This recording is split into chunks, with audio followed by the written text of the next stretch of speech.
Hello বন্ধুরা, তো আজকে ভিডিওতে আমরা দুটো বিষয়ে কথা বলতে যাচ্ছি, দুটোই সাউথ ইন্ডিয়ান সিনেমাকে ঘিরে। সর্বফার্স্টে যেটা নিয়ে কথা বলবো সেটা হচ্ছে প্রফেসর কালকি সিনেমাটা নিয়ে। তো বক্স অফিসে পুরো আগুন লাগিয়ে দিয়েছে। আজকে বুক মাই শোতে আমি দেখছিলাম, মানে হার্ডলি কোনো শো আছে যেখানে হয়তো মানে হাউসফুল যায়নি আর কি, এবং ম্যাক্সিমাম ফাস্ট ফিলিং ছিল। তো বক্স অফিস কালেকশনটা পেলাম, দেখলাম যে 4 দিনে এই সিনেমাটা প্রায় 430 crores, মানে সমস্ত ল্যাঙ্গুয়েজ মিলে বলছি 430 crores এই সিনেমাটা ইনকাম করে ফেলেছে। এবং শুধুমাত্র হিন্দি ল্যাঙ্গুয়েজ থেকে 105 কোটির ওপর কালেকশন করেছে 4 দিনে। তো একটা ম্যাক্সিমাম জাম্প নিয়েছে। আজকে সানডে ছিল, ছুটির দিন ছিল সেই কারণে। এবং আশা করছি এই সিনেমাটা একটা মানে টপ গ্রসার সিনেমার মধ্যে ঢুকে যাবে। এবং 600 কোটির সিনেমা যদি প্রডিউসারকে প্রফিট তুলতে হয় তাহলে 1000 crore তো বানতা হয়। আমি যদি 60%ও যদি প্রডিউসার পাই সে হিসেবে ধরি, তাহলে সেক্ষেত্রে তো 1000 কোটি করলে প্রডিউসার তার টাকাটা ফেরত পাবে। তো আশা করছি যেভাবে এগোচ্ছে এই সিনেমাটা 1000 crore কোনো ব্যাপারই না। এরপরে তো আরও বিভিন্ন জায়গায় বিভিন্নভাবে রিলিজ দেওয়া হবে এই সিনেমাটা থেকে। তো প্রচণ্ড ভালো লাগছে যে একটা মানে প্রডিউসার একটা ভিশন, ডিরেক্টরের ভিশনের ওপর ভরসা করে এতটুকুগুলো টাকা লগ্নি করে।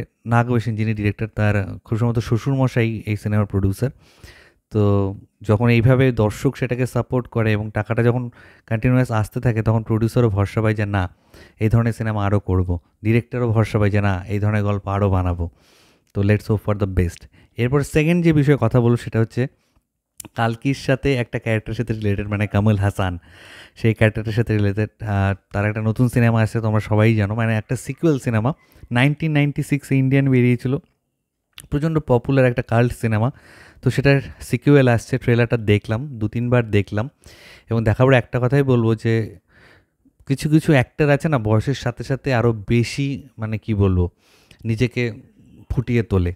তো কামাল হাসান হচ্ছে তাদের মধ্যে একজন। এবং এখানে আমরা দেখতে পাচ্ছি যে চারদিকে যে বিভিন্ন ধরনের অনৈতিক অরাজনৈতিক যে কার্যকলাপ চলছে, সেটার এগেনস্টে আরও একবার সেনাপতি, মানে আমাদের ইন্ডিয়ান, এখানে হিন্দুস্তানি টুও নাম দেওয়া হয়েছে হিন্দি ভার্সনটার, তাকে ফেরত আনার চেষ্টা করা হচ্ছে। তো এখানে অনেকে আছে, রাকুল প্রীত আছে, কাজল আগরওয়াল আছে, সিদ্ধার্থকে অনেকদিন বাদে দেখতে পাচ্ছি, ভালো লাগছে, গুলশান গ্রোভার আছে, ববি সিমহা আছে।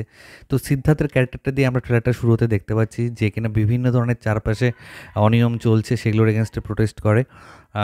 এবং আওয়াজ তুলতে গিয়ে সে বলে যে এখন তাহলে একজনই পারবে যে এটাকে আর কি বন্ধ করতে, এবং সে হচ্ছে নানা দারদেন আমাদের ইন্ডিয়ান সেনাপতি।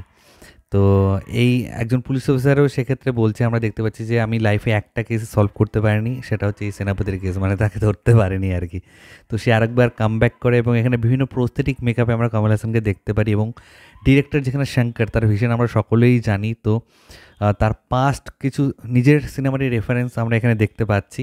এবং প্রস্থেটিক নিয়ে কাজ করতে শঙ্কর সবসময় খুব ভালোবাসে, এখানে আরও একবার দেখতে পাচ্ছি। এবং কমল হাসানকে অ্যাকশন করতে দেখে সত্যিই খুব ভালো লাগছে। এই বয়সেও এই ধরনের ফিটনেস, এইভাবে অ্যাকশন করছে সে, সত্যি মানে দারুণ। এবং যেভাবে বিজিএমটা সাজানো হয়েছে ট্রেলারটা যেভাবে কাটা হয়েছে, গায়ে রীতিমতো গুজবাম দেওয়ার মতনই হচ্ছে আর কি। তো এগালি ওয়েট করে আছি, এই জুলাই মাসেই রিলিজ। তো সিনেমাটা দেখে অবশ্যই সেটা নিয়ে কথা হবে।